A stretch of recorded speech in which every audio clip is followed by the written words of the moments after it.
Bismillahirrahmanirrahim. Assalamualaikum warahmatullahi wabarakatuh.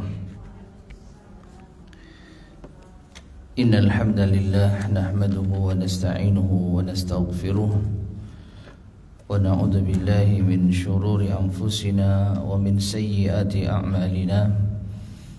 Man yahdihillahu fala mudilla lahu wa man yudlil fala hadiya lahu. وأشهد أن لا إله إلا الله وحده لا شريك له وأشهد أن محمدا عبده ورسوله اللهم صل وسلم وبارك على نبينا محمد وعلى آله وأصحابه ومن تبعهم بإحسان إلى يوم الدين أما بعد. Ma'asyar muslimin rahimani wa rahimakumullah.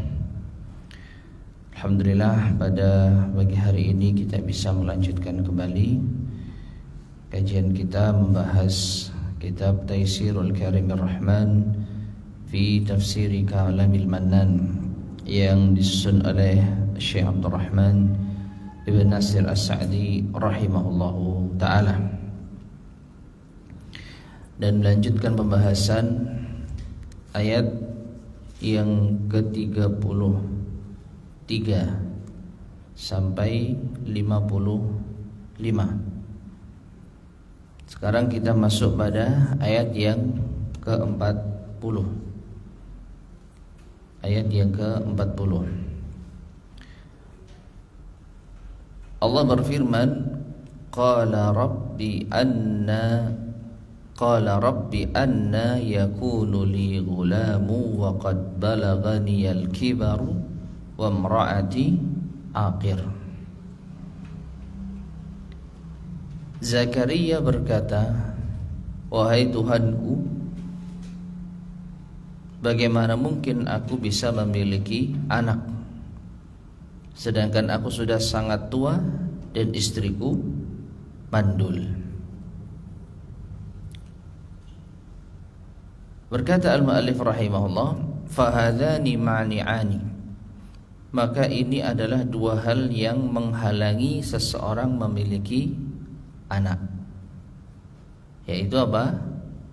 Usianya sudah tua dan istrinya mandul. Ya. Jadi yang laki-laki sudah tua dan yang wanita istrinya mandul. Famin ayyi tariqin ya Rabb yahsulu li dzalik.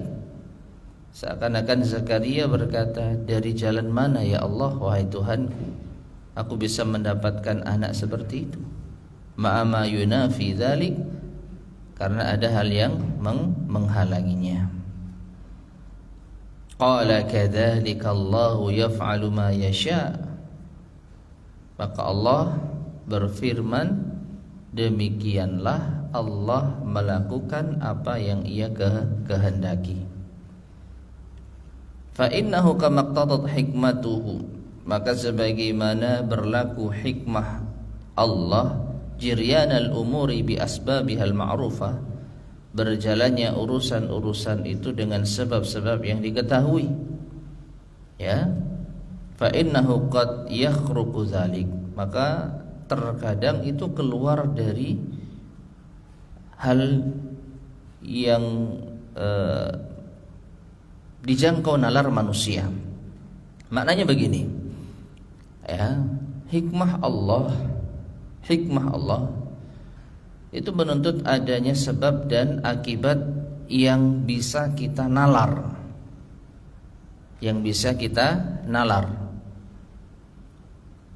Pernikahan antara laki-laki dan wanita yang normalnya mereka itu subur, lalu lahirlah anak, itu hal yang biasa, itu hal yang normal.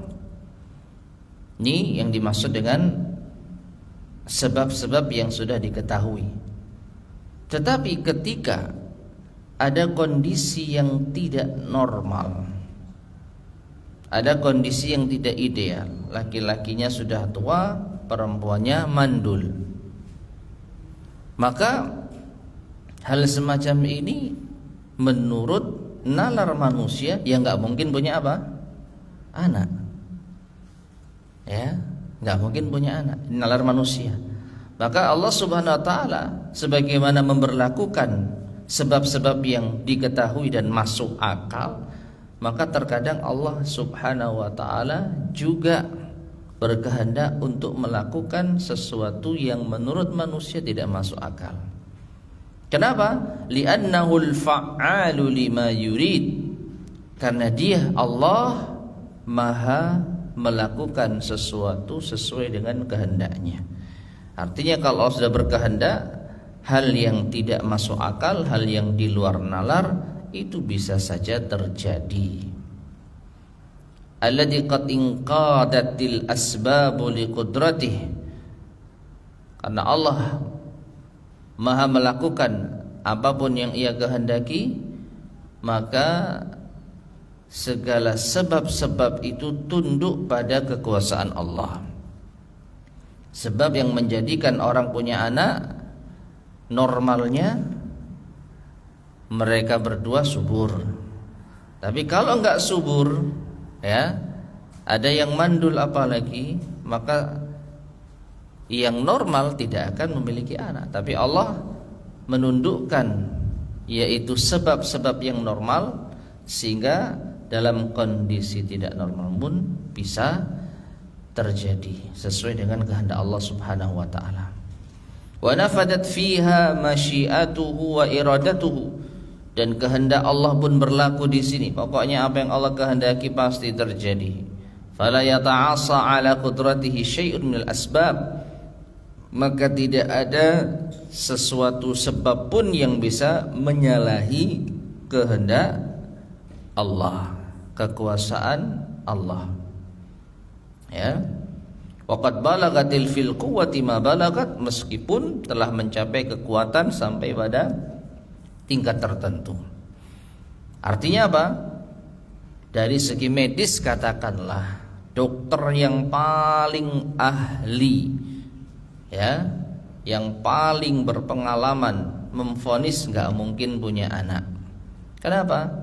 Jalurnya tertutup, atau ini begini, atau itu begitu, dan lain sebagainya. Kekuatan yang paling puncak dalam ilmu kedokteran mengklaim, memvonis nggak mungkin punya anak. Maka Allah Subhanahu wa taala dengan kehendaknya, dengan kekuasaannya akan menggugurkan vonis tersebut. Ini menunjukkan ada sesuatu yang lebih dahsyat daripada kemampuan dan pengetahuan manusia. Manusia hanya bisa menganalisa, memutuskan, memvonis sesuai dengan ilmu mereka, tapi ada ilmu yang lebih tinggi dari ilmu manusia, yaitu ilmunya Allah Subhanahu wa taala. Dan ini baru kisah Zakaria. Belum nanti kisahnya siapa? Zakaria, laki-laki, suami punya istri mandul tapi bisa punya anak. Ini masih, ya, bisa dikatakan oke lah. Belum nanti kisahnya siapa? Maryam yang melahirkan anak tanpa suami. Nah, ini lebih aneh lagi. Ya. Tayyib. Kita lanjut ayat berikutnya. Qala rabbi ij'alli ayah. Zakaria berkata, wahai Tuhanku, berilah aku suatu tanda. Apa tandanya aku bisa punya anak? Apa tandanya istriku nanti bisa hamil? Liyahsula surur wal asbab, atau wal istibsyar. Ya, Zakaria meminta kepada Allah hal ini bukan karena ragu, bukan karena enggak percaya, tapi apa? Agar bisa mendapatkan kebahagiaan dan kabar gembira. Jadi supaya, ya, memiliki perasaan yang gembira kalau memang ada tanda-tandanya. Wa in kuntu ya Rabb mutayaqqinan ma akhbartani bih, meskipun aku, wahai Tuhanku, yakin dengan kabar yang kau berikan. Walakinna nafsa tarfrahu wa yatma'innul qalbu ila muqaddimatir rahmah wal lutfi.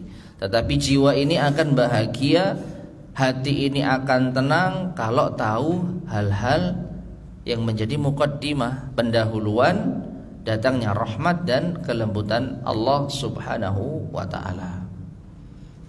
Ya. Dan ini manusiawi, ma'asyar muslimin rahimani wa rahimakumullah. Contoh mudah. Kita mendapat kabar gembira, keluarga kita yang sangat kita rindukan akan datang. Kapan? Bulan depan. Nah, ini kita sudah senang.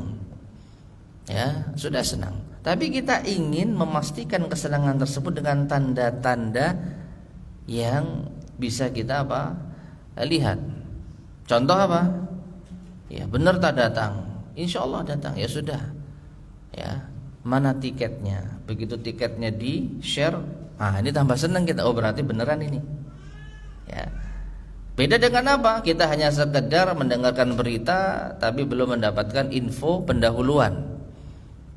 Ya, bukan kita nggak percaya mereka datang.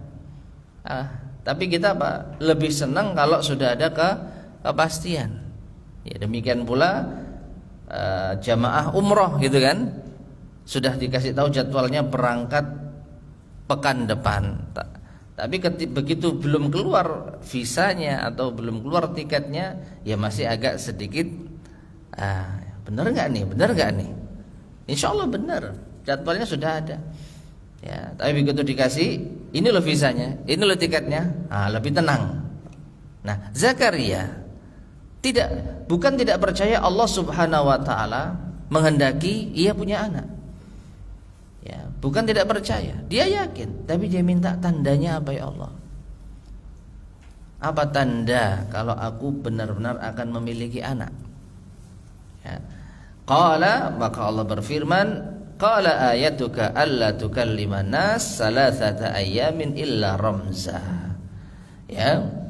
Tandanya adalah kamu tidak dapat berbicara dengan manusia selama 3 hari kecuali dengan isyarat. Wallahu a'lam bishawab ya.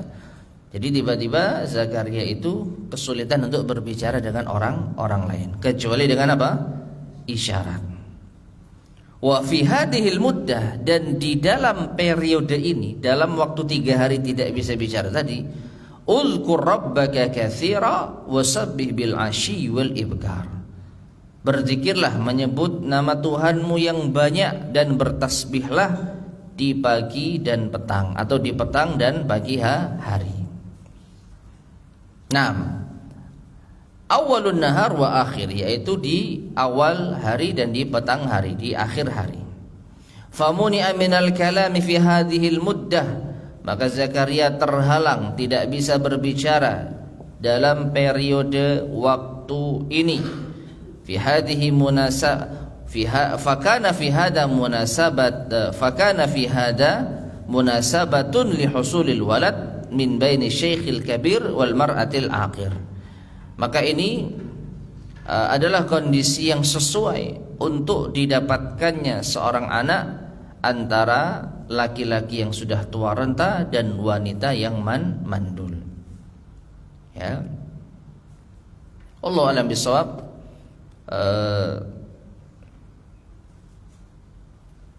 Ini apakah Syekh berbicara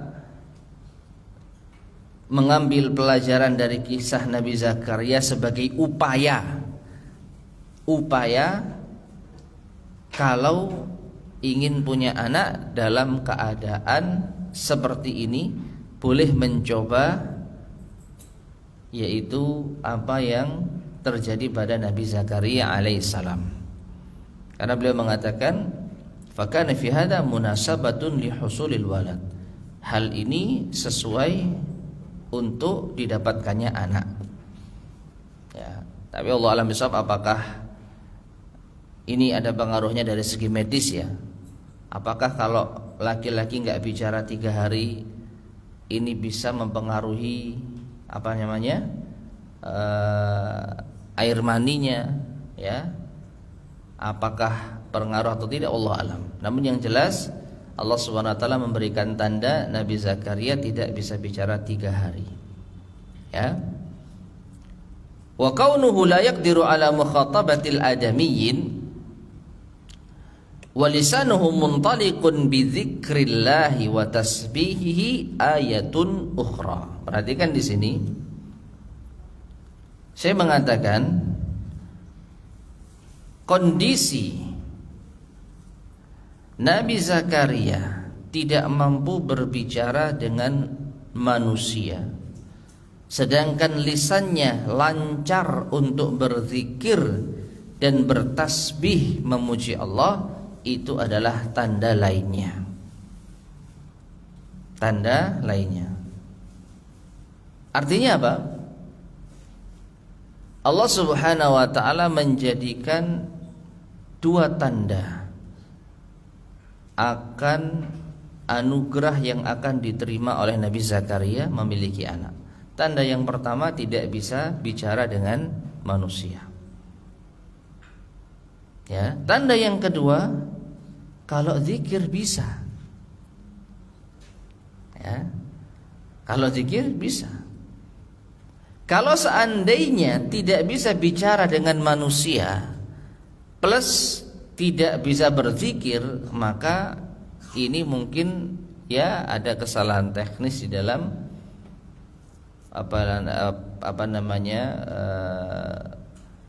pembicaraan atau alat berbicaranya Nabi Zakaria, dalam hal ini mulutnya atau lisannya atau lidahnya mungkin sedang sakit, jadi nggak bisa ngomong total.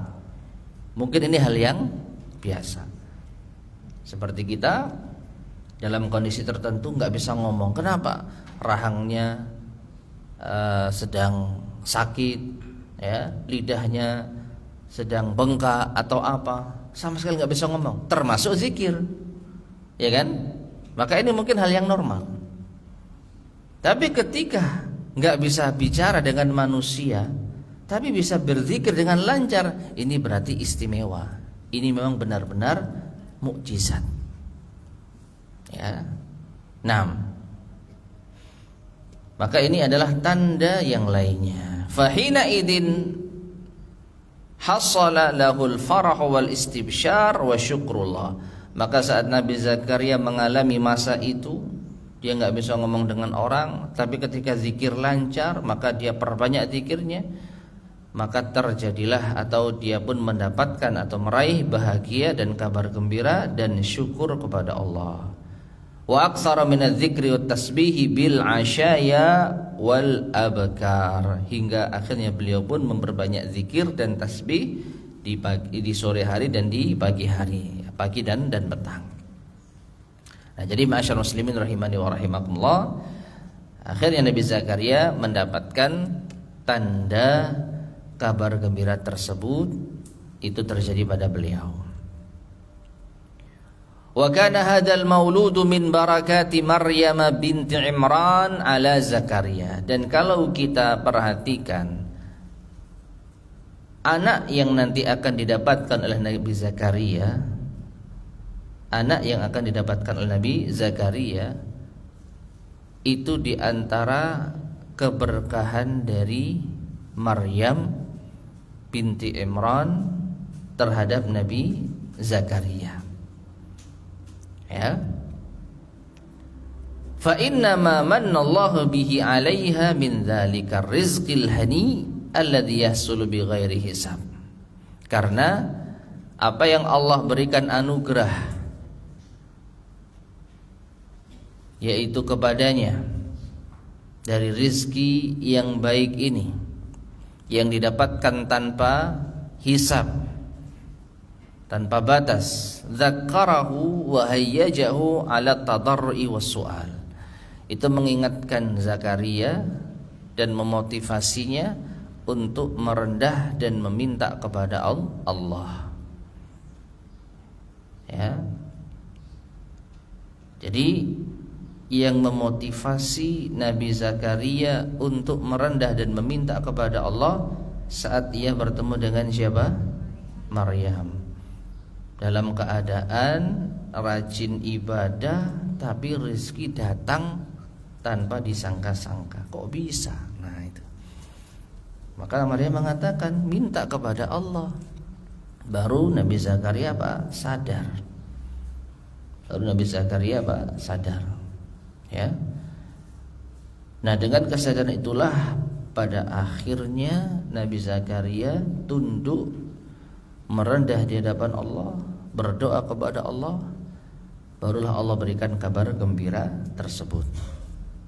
Ya. Jadi di antara keberkahan Maryam, Nabi Zakaria akhirnya memiliki anak dengan izin Allah Subhanahu wa taala. Wallahu ta'ala huwal mutafaddilu bis sababi wal musabbab, dan Allah lah yang memberikan sebab dan musabbab, yaitu akibat.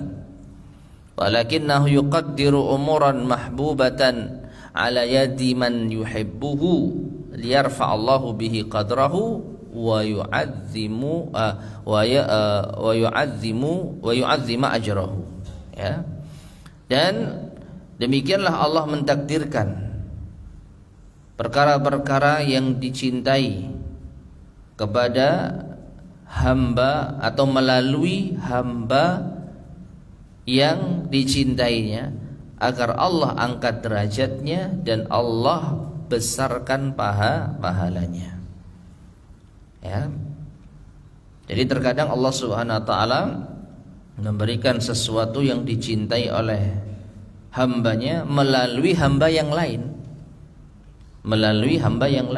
Ya. Tentu dengan izin Allah Subhanahu wa taala. Jadi Nabi Zakaria mendapatkan anak, dan ini hal yang sangat diinginkan olehnya dengan sebab motivasi dari hamba Allah yang lain, yaitu Maryam.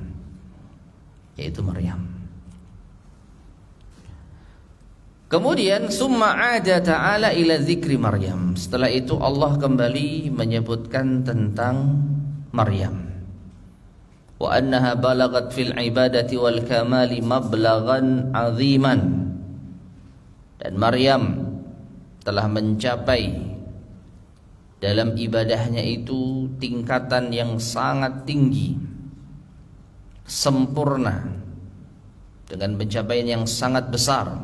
Faqala ta'ala, maka Allah Ta'ala berfirman, wa id qalatil malaikatu, dan ingatlah ketika para malaikat berkata, ya Maryam innallaha astafak, wahai Maryam, sesungguhnya, ya, ingatlah ketika malaikat, ya, yang dimaksud di sini wallahu alam malaikat Jibril alaihissalam, ya, malaikat berkata, wahai Maryam, sesungguhnya Allah telah memilihmu, ai ikhtaraki wa wahaba laki minas sifatil jalilah wal akhlaqil jamilah. Itu Allah telah memilihmu dan memberikan anugerah kepadamu sifat-sifat yang mulia dan akhlak yang jamilah, akhlak yang indah. Wa tahharaki, dan Allah telah mensucikanmu minal akhlaqir radhilah, dari akhlak yang buruk. Wastafaki ala nisa'il alamin, dan memilihmu dari wanita-wanita yang ada di alam semesta. Maksudnya memberikan keutamaan kepadamu melebihi para wanita yang ada di dunia. Ya. Walihada qala sallallahu alaihi wasallam, dan karenanya Rasulullah sallallahu alaihi wasallam bersabda, kamula minar rijali katsirun. Dari kalangan laki-laki yang sempurna, maksudnya laki-laki yang mulia itu ada banyak. Ya, laki-laki pilihan itu ada banyak. Dan kalau kita bisa coba untuk menyebutkan, ada khulafaur rasyidin. Di situ ada sahabat Abu Bakar, Umar, Utsman, Ali. Ya. Ada pula al-ashrul mubasysyaruna bil jannah. 10 sahabat yang dijamin masuk surga. 4 yang kita sebutkan tadi ditambah 6. Ya, ada lagi para pejuang Badar itu pilihan. Itu pilihan. Bukan random, ya, itu pilihan. Allah sengaja milih mereka untuk menemani Rasulnya. Ada lagi para sahabat yang ikut Bai'atur Ridwan. Ikut Bai'atur Ridwan di bawah pohon saat terjadi Sulhul Hudaybiyah. Ya. Ada lagi para sahabat As-Sabiqun Al-Awwalun yang masuk Islam pertama kali dari kalangan Muhajirin dan Ansar sebelum Fathu Mekah, sebelum tahun 8 Hijriah. Nah, ini ada klasifikasi para sahabat yang mulia dari kalangan laki-laki. Jadi Rasul mengatakan kamula minar rijali katsir. Laki-laki yang sempurna, laki-laki yang mulia, pilihan itu banyak. Walam yakmul minan nisa, dan tidaklah sempurna dari wanita. Maksudnya wanita pilihan, ya. Tidaklah ada wanita pilihan illa kecuali beberapa saja. Yang pertama Maryam binti Imran. Yang kedua wa Asiyatu bintu Muzahim. Asiyah binti Muzahim, istrinya siapa ini? Fir'aun. Wa Khadijah bintu Khuwailid, dan istri Nabi sendiri yang pertama Khadijah binti Khuwailid. Ya, yang Nabi sebutkan 3. Ditambah lagi wa fadlu Aisyata 'ala nisa ka fadli tsaridi 'ala sa'iri ta'am. Aisyah yang keempat. Dalam sebagian riwayat Fatimah. Jadi kalau kita gabungkan ada 5 wanita terbaik sepanjang masa. Ya. Nabi SAW menyebutkan dalam hadis ini Aisyah keutamaannya itu seperti keutamaan sarid, ya, makanan yang istimewa di zaman itu dibandingkan dengan makanan-makanan yang lain. Nah, jadi di sini Allah Subhanahu wa taala telah menyampaikan kepada Maryam bahwa ia adalah wanita pilihan. Ia adalah wanita pilihan. Hanya saja tidak ada nabi wanita. Tidak ada nabi wanita. Taib.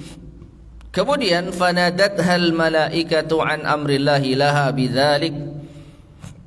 Maka Allah Subhanahu wa taala atau pangkat malaikat menyeru Maryam dengan perintah Allah kepadanya litaktabita bini'amillahi wa tashkurallaha wa taquma bihuquqih, agar ia menerima nikmat-nikmat Allah dan bersyukur kepada Allah dan menjalankan hak-hak Allah, wa tashtagilla bi khidmatih, dan ia sibuk dengan berkhidmat kepada Allah. Walihada qalatil malaikatu, dan karenanya malaikat pun berkata, ya Maryamu qunuti li rabbiki, wahai Maryam, taatlah kepada Tuhanmu. Taatlah kepada Tuhanmu. Ai aksiri minat ta'ah, perbanyaklah ketaatan, wal khudu'i wal khusyu'i li rabbiki, ya, tunduk dan khusyuk kepada Tuhanmu. Wa adimi dzalik, dan konsistenlah, istiqomahlah dalam ketaatan tersebut. Itu makna qunut. Ya Maryamu qunuti fi'il amr. Ya, kunutlah engkau. Makna dari kunut adalah ketaatan yang terus menerus. Memperbanyak ketaatan dan terus menerus. Wasjudi warka'i ma'ar raqiin, dan sujudlah engkau dan rukuklah engkau bersama dengan orang-orang yang rukuk. Ai salli ma'al musallin, salatlah bersama dengan orang-orang yang salat. Dan ini menunjukkan ibadah salat itu sudah ada sejak zaman dahulu, jauh sebelum dilahirkannya Nabi kita Muhammad sallallahu alaihi wasallam. Bahkan sebelum Nabi Isa dilahirkan sudah ada syariat salat. Ya. Hanya saja mungkin perincian pelaksanaannya ada yang berbeda. Yang sempurna adalah salat yang telah diajarkan oleh Nabi kita Muhammad sallallahu alaihi wasallam.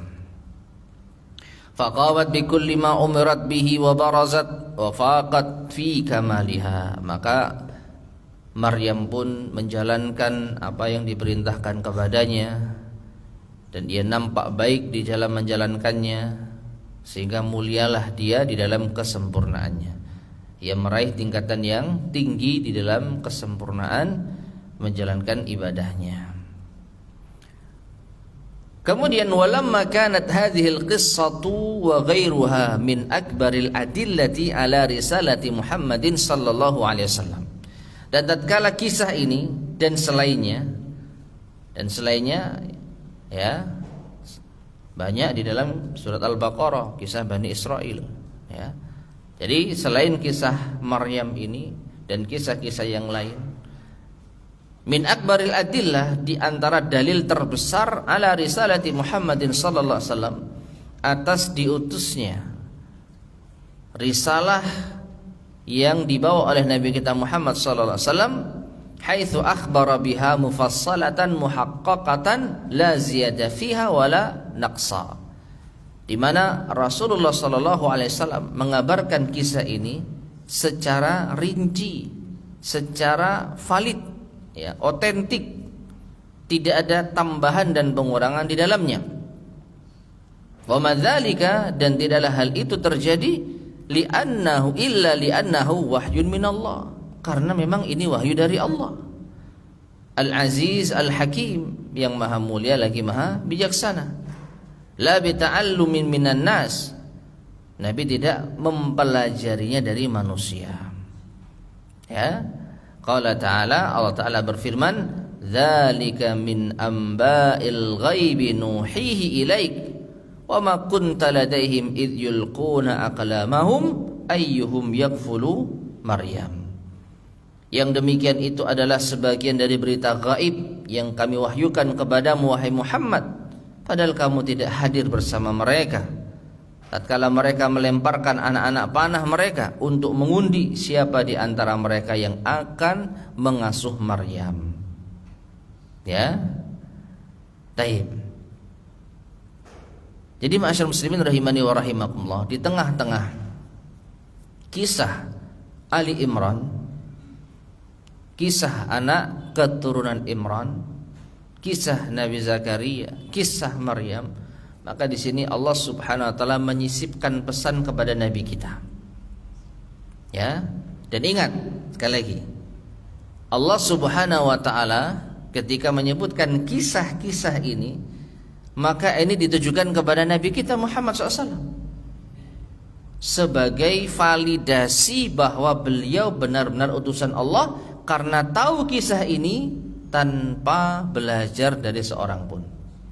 Bayangkan kalau ada orang tahu kisah terdahulu tapi dia tidak mendapatkan dari seorang pun, maka dipastikan wahyu dari Allah.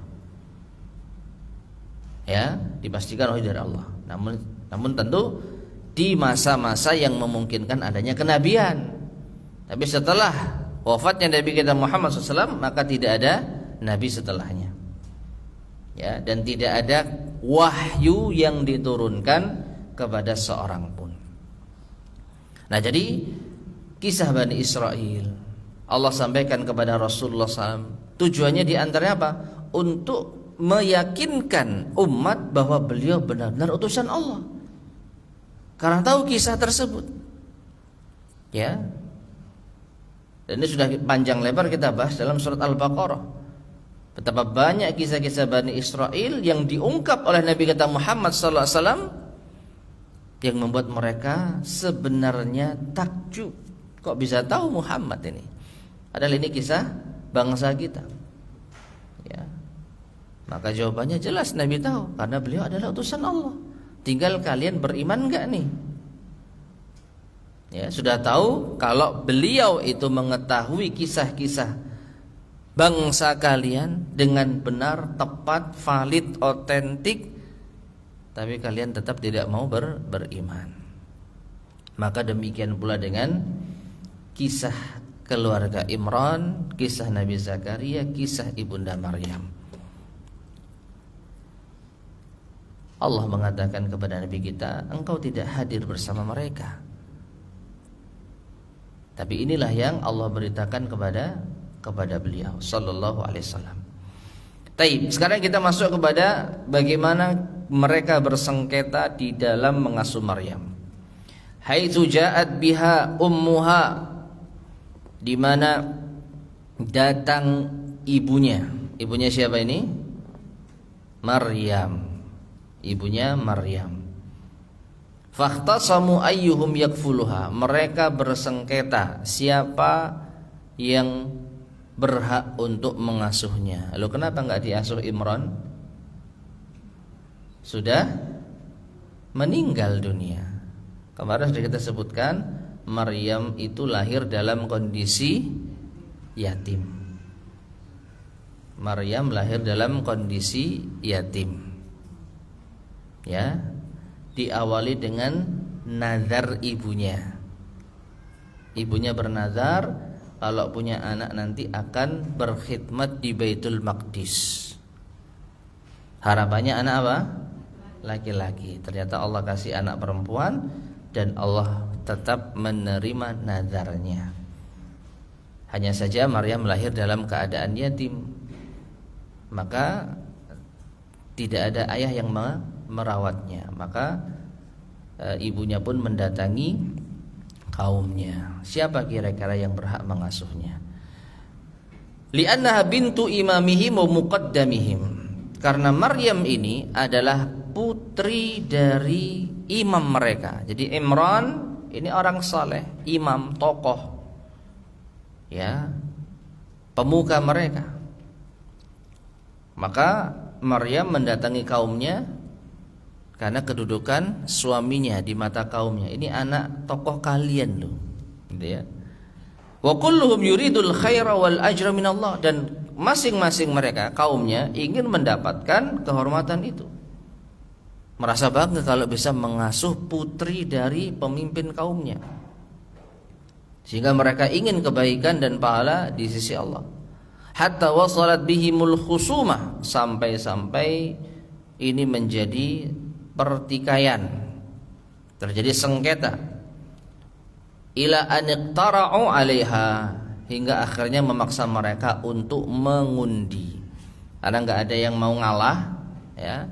Masing-masing ingin merawat Maryam, maka mau tidak mau mereka melakukan pengundian. Fa'alqau aqlamahum muqtari'ina, maka mereka lemparkan pena-pena mereka. Ya, mereka lemparkan pena-pena mereka untuk diundi. Fa asabatil qur'atu Zakaria rahmatan minallahi biha abihi wa biha. Maka undian itu mengenai Zakaria. Ini juga karena apa? Rahmat Allah kepadanya dan kepada Maryam. Taib, ma'asyar muslimin rahimani wa rahimakumullah. Pada pertemuan sebelumnya telah kita sampaikan, Zakaria sendiri itu masih ada hubungan kerabat dengan Maryam, lebih tepatnya istrinya. Istrinya Zakaria itu kemarin apa? Bibinya Maryam dari jalur ibu. Bibinya Maryam dari jalur ibu. Jadi saudarinya yaitu ibunya Maryam. Ya.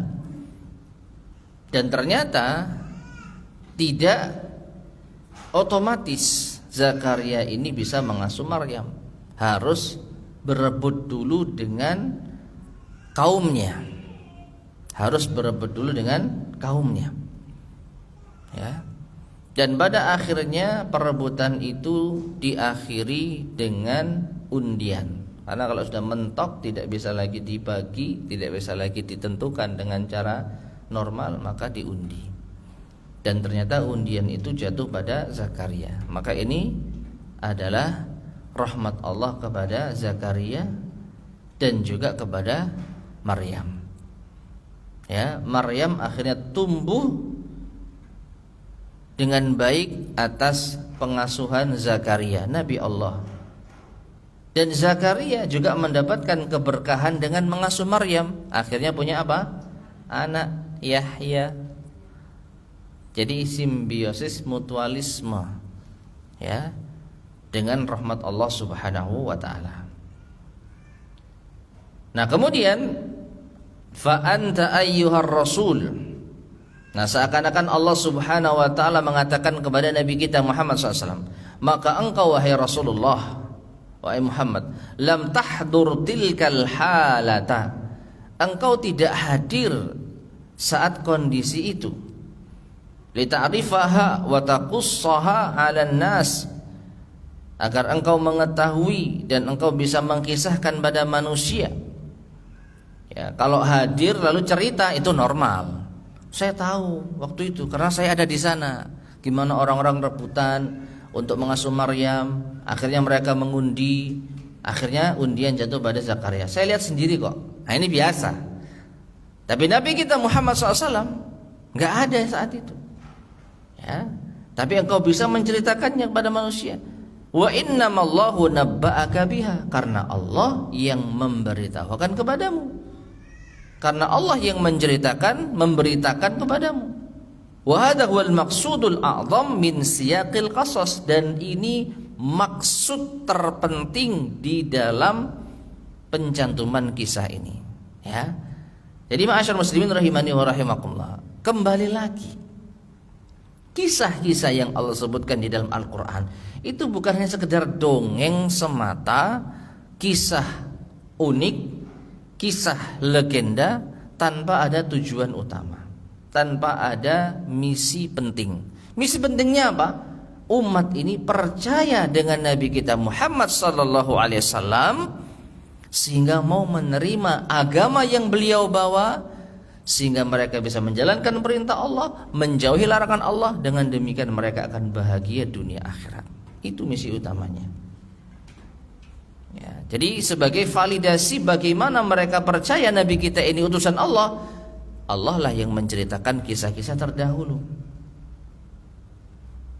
Dan bagi manusia yang masih lurus fitrahnya akan mudah beriman.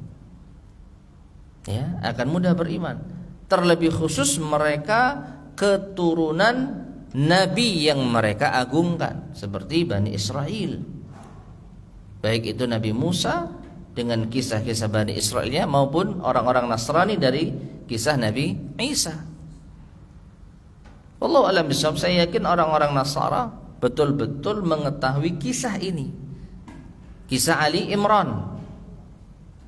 Ya, dan ini yang menjadikan mereka apa? Merasa mulia. Ya. Nah, kok Nabi kita yang enggak ada hubungan dengan mereka, dari segi nasab ketemunya di Nabi Ibrahim, kan begitu ya? Nabi kita enggak ada hubungan dengan Bani Israel, ya. Karena pisah nasabnya dari Ishak dan Ismail. Dari Nabi Ishak baru Bani Israel. Nabi Musa, seluruh nabi, hampir seluruh nabi, termasuk Nabi Daud, Yusuf, Zakaria, Yahya, Harun, Musa, Isa. Ya. Nabi kita enggak ada hubungan dengan keluarga besar mereka dari jalur Nabi Ishak. Lah kok tahu kisah tentang Bani Israel, kisah tentang Nabi Musa, kisah tentang Nabi Isa, kisah tentang Ali Imran? Kok hebat Nabi kita? Ya jelas, wahyu dari Allah. Oh, berarti Nabi kita Rasul? Betul. Berarti Muhammad Rasul? Betul. Nah, kalau Rasul, ikutilah ajaran agamanya. Nah, itu misi utamanya. Ya. Makanya di antara upaya orang-orang Quraisy untuk menjatuhkan dakwah Nabi kita Muhammad sallallahu alaihi wasallam, mereka menuduh Nabi kita ini sebagai tukang dongeng. Kenapa? Membawakan kisah-kisah. Ya. Jadi Muhammad itu pembawa kisah legenda, asatirul awwalin, dongengan masa lalu. Ya. Padahal Nabi sallallahu alaihi wasallam membawakan kisah itu, sekali lagi, sebagai validasi beliau itu utusan Allah, tahu kisah masa lalu, kisah nabi-nabi terdahulu, agar mereka mau beriman, bukan sekedar dongeng. Dan ini berbeda dengan sebagian orang Quraisy yang memang sengaja belajar ke negeri Syam, ke negeri Irak, untuk mencari kisah-kisah legenda mereka, sehingga dijadikan tandingan, saingan atas kisah-kisah yang dibawakan Nabi kita Muhammad SAW. Adalah jauh berbeda. Ya, kisah legenda bangsa Syam, bangsa Irak mungkin banyak disusupi khurafat, khayalan, atau bahkan dibuat-buat untuk apa? Untuk memuji, mengkultuskan raja-raja mereka. Jadi ini hal yang biasa. Ya, hal yang biasa. Para penguasa ingin dipuji. Akhirnya apa? Dibuatlah kisah palsu, kisah heroik agar penguasa mendapatkan simpati dari rakyatnya. Nah, kisah yang dibawakan Nabi kita ini otentik dari Allah Subhanahu wa taala, benar-benar terjadi pada masa nabi-nabi terdahulu. Kok bisa disamakan dengan dongengan, ya, legenda dari negeri Irak maupun dari negeri Syam. Ya. Nah, ini masyaallah muslimin rahimani wa rahimakumullah, di antara hikmahnya Allah Subhanahu wa taala mengkisahkan berbagai macam kisah di dalam Al-Qur'an, bukan sekadar untuk dongeng, ya, tapi untuk menerima syariat yang dibawa Nabi kita Muhammad sallallahu alaihi wasallam. Taib. Wa annahu yahsulu bihal ibratu wa a'dhamul ibar. Dan dengan kisah itulah akan didapatkan pelajaran, dan pelajaran yang terbesar bahkan. Apa itu? Al-istidlalu biha ala tauhid wal risalah wal ba'as wa ghairiha minal usulil kibar. Nah, ini misi utamanya. Agar apa? Ini menjadi dalil atas keesaan Allah, ya, tauhid dan ar-risalah, diutusnya Nabi kita Muhammad SAW. Beliau adalah Rasul, wal ba'ats, dan hari kebangkitan, hari kiamat, dan selainnya dari prinsip-prinsip yang besar di dalam agama Islam. Taib, ma'asyar muslimin rahimani wa rahimakumullah. Jadi ternyata kalau kita perhatikan kisah-kisah di dalam Al-Quran, itu ada hubungannya dengan prinsip dasar di dalam agama kita. Apa itu? Termasuk di antara ahli sejarah juga menyebutkan prinsip dasar di dalam agama Islam itu ada 3. Itu ada 3. Dan ini yang menjadi penolakan terbesar orang-orang Quraisy. Apa itu? Yang pertama tauhid.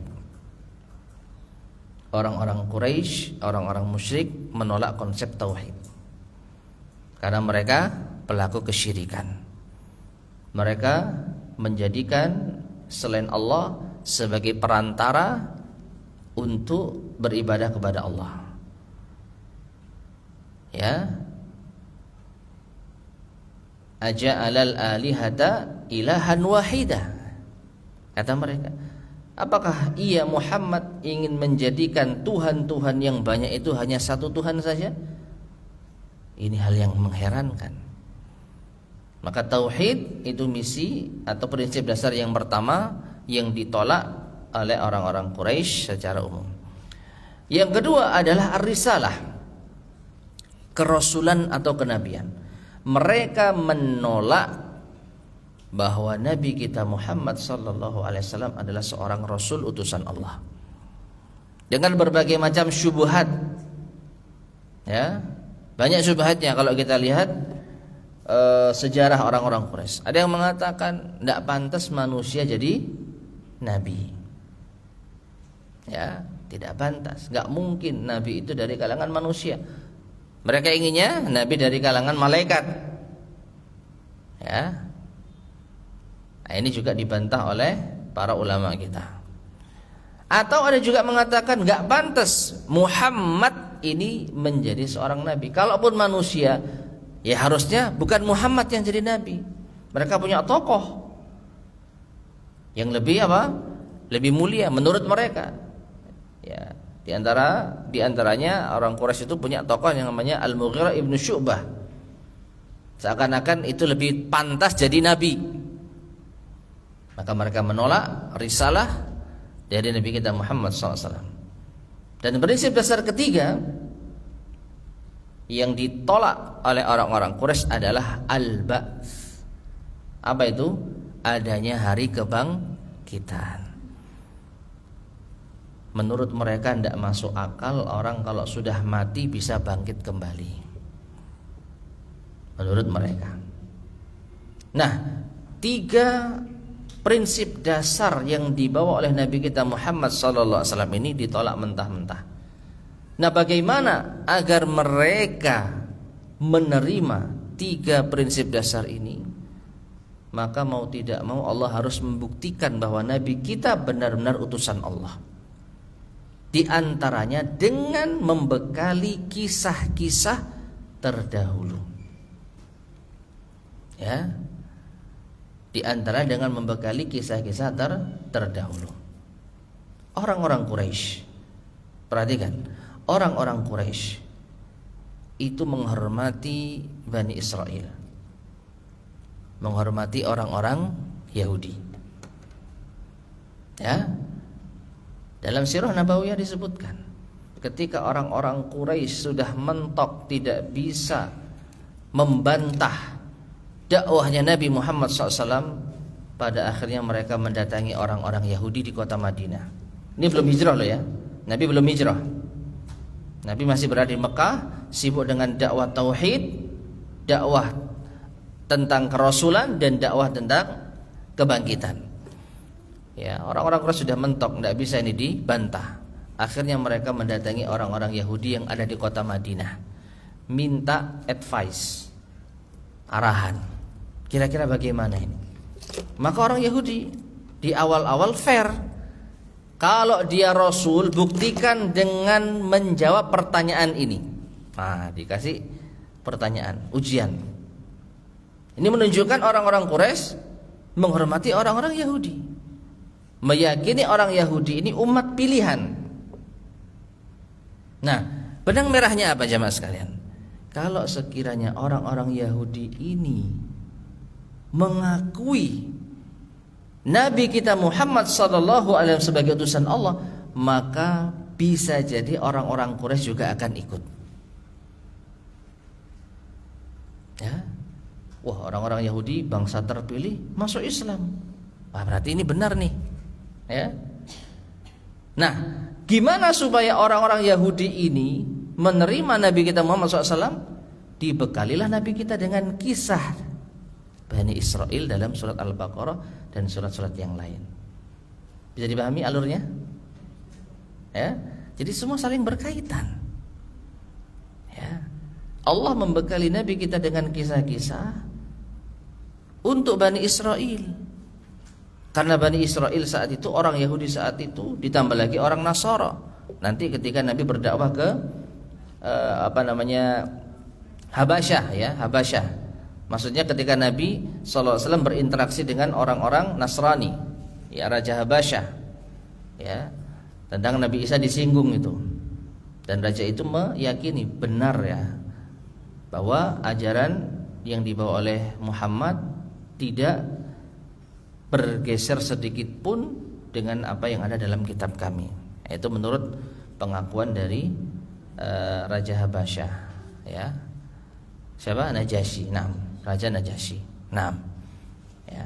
Nah, jadi bukan sekedar dongeng, tapi agar menjadi hujjah bagi Bani Israel, orang Nasrani, untuk mengakui Nabi kita Muhammad SAW sebagai utusan Allah. Yang dengan hal itu insya Allah orang-orang Quraisy akan lebih mudah menerimanya. Tapi karena orang Bani Israel, ya, melakukan berbagai macam kedustaan yang parah tanpa malu, ya, maka orang-orang Quraisy pun ya seperti itu. Pada akhirnya apa? Nggak nyambung antara orang-orang Quraisy dengan Nabi kita Muhammad SAW, karena orang Yahudi sendiri yang punya kisah asli tidak mengakui Nabi kita Muhammad SAW. Maka orang-orang Quraisy masih tetap tidak mau bertauhid, mengingkari kenabian, dan tidak percaya dengan hari kebangkitan. Nah, baik, kita lanjutkan berikutnya. Ayat ke-45.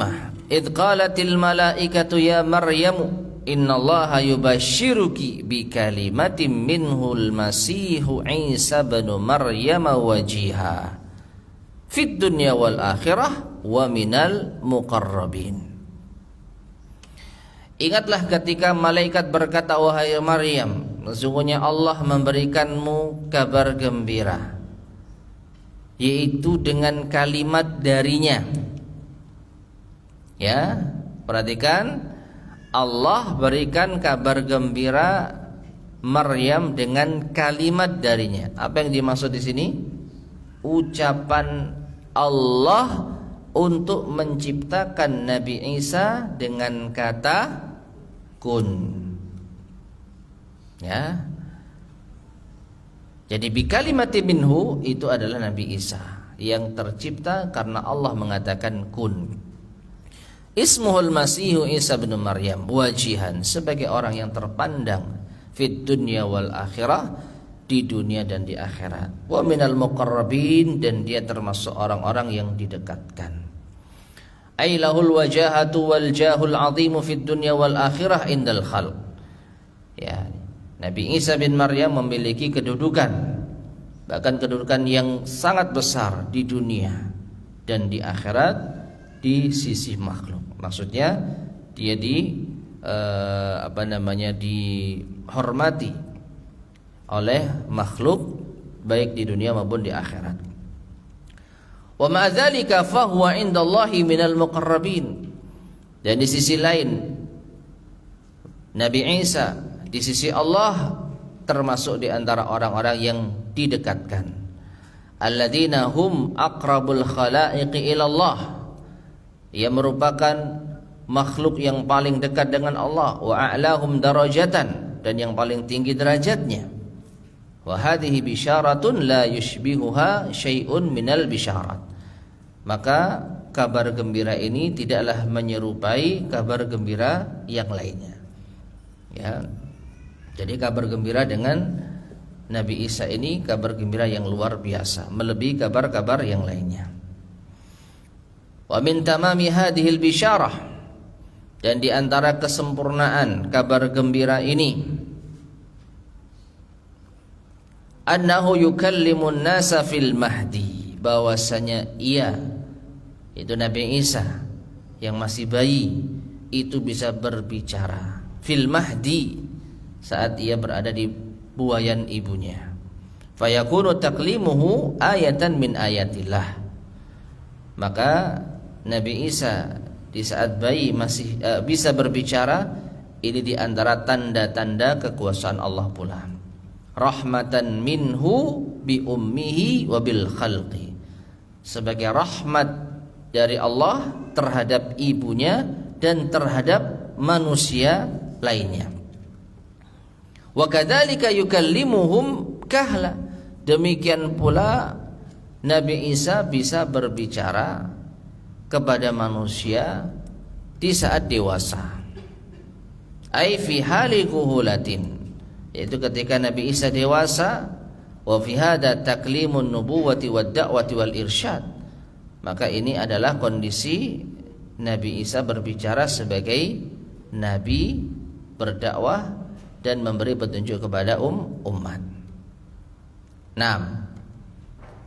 Fakalamuhu fil mahdi, maka Nabi Isa bisa bicara di saat bayi, fihi ayatun wa barahinu ala sifatihi wa nubuwatihi, atau ala sidqihi wa nubuwatihi. Maka ini adalah mukjizat atau tanda kekuasaan Allah, bukti kekuasaan Allah atas kejujurannya dan kenabiannya.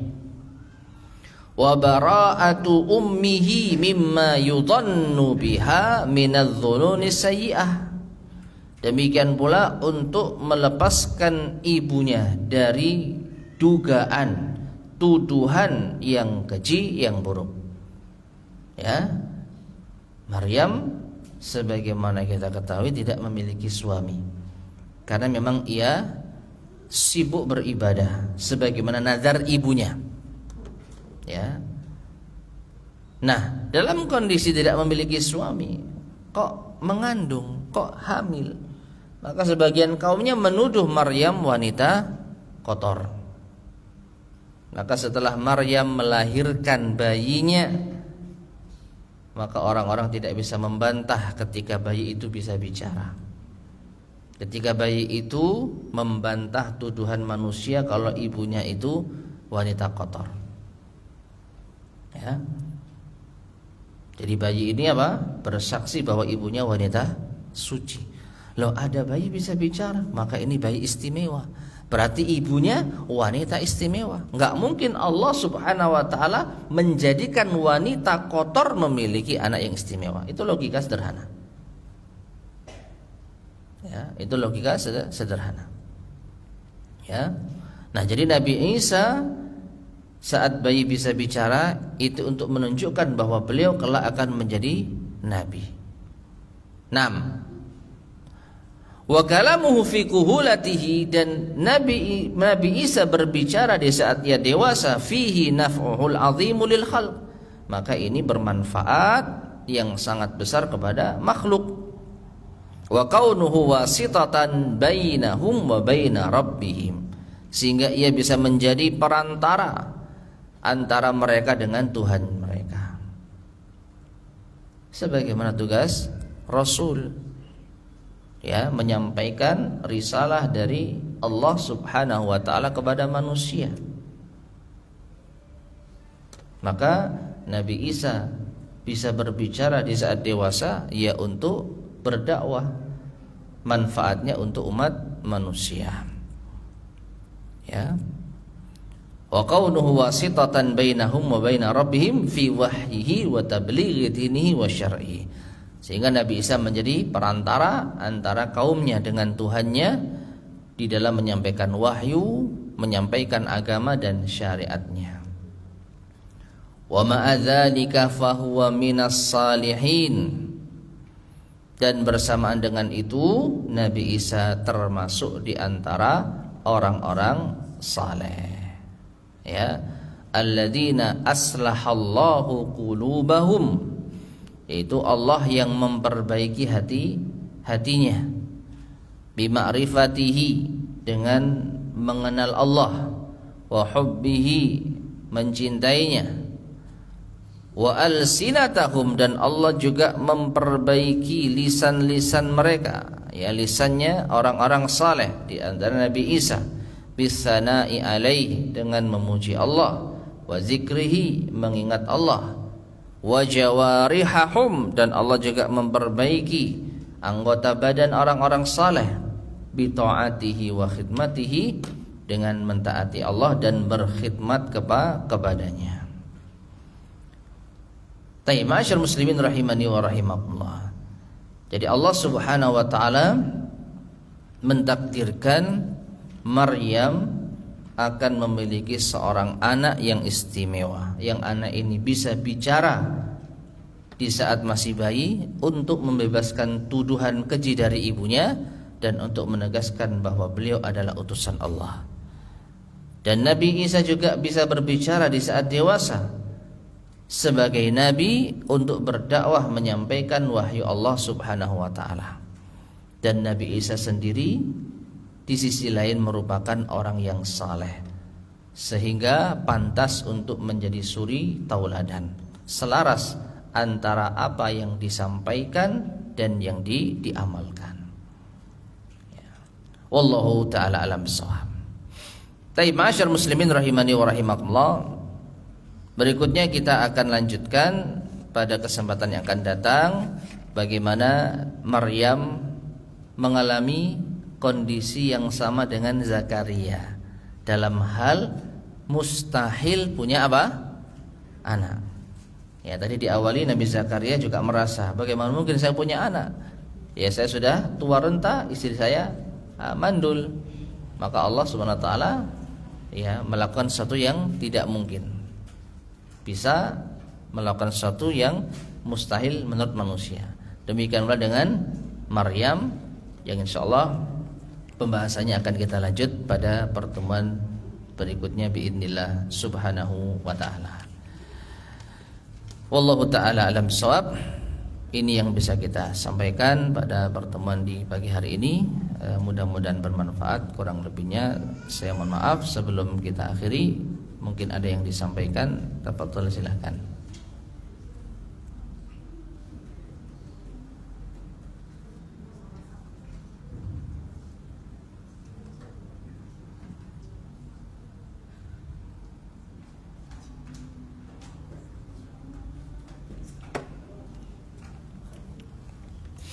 Baik, jika tidak yang sampaikan kita cukupkan sekian.